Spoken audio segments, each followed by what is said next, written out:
Let's jump back to 1998, Hoop Summit, where you became on, a lot of American people's first kind of real glimpse at you.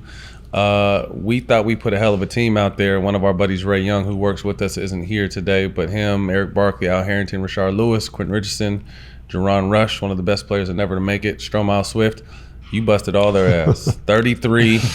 Ray told us they tried to throw every player at you, and nothing was working. What was working for you that day? I don't know, man. A little bit of everything, It was really my first time arriving in the U.S., and it was during the Final Four at the time in San Antonio. I was so hyped to be there. It was an incredible experience. We got to train here in Dallas for a few days with the team, and then they flew us down to San Antonio for the Final Four. We got to watch the 2 semifinals game with UNC. Got to watch Vince Carter, and I was just so hyped. And then the game was the following morning, and I don't know, man. It was just one of those days. Had a good start. Got to the foul line a couple times that game, and just helped me settle my nerves and just kind of roll through there and was able to show a little bit of my whole repertoire, which I guess was great. So that was a fun game, and really, honestly, it changed my life overnight. That was the next question. How did it change your life? Yeah, I mean, my back then there was no internet, there was none of that, and so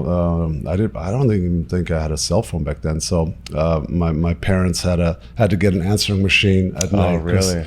College coaches would ring in off the hook. I mean, all night long, and they didn't understand back in the day the time change. Right.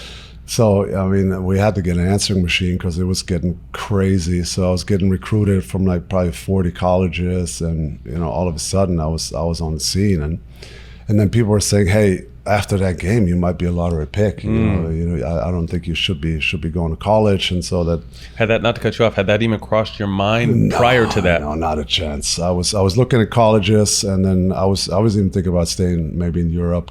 I visited Barcelona, a great team in Italy, Milan. I thought maybe I'll go pro there a little bit, have a good competition.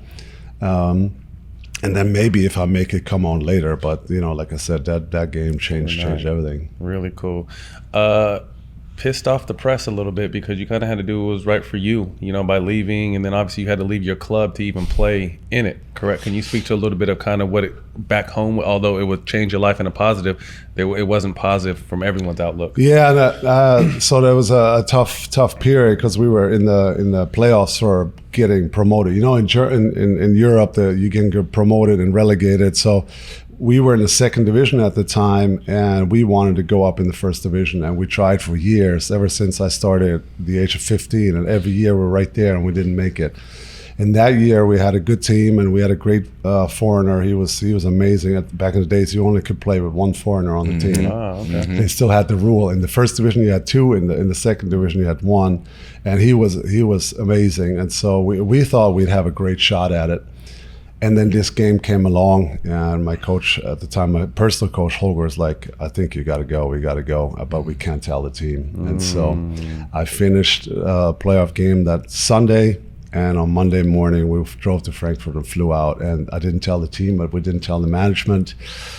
And so, of course, that didn't go over well. Some of the guys had big bonuses on the line. How it is in Europe when you actually get promoted, they get paid, and so.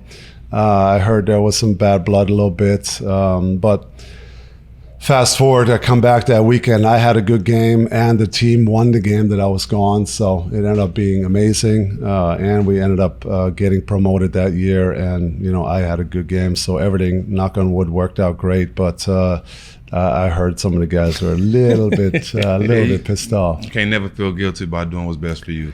I know, but in the middle of the playoffs, I guess that's a little tough. Yeah, but yeah. Fuck, stupid. It's gonna get that money. Yeah, Y'all stay out. It worked out. It worked out well.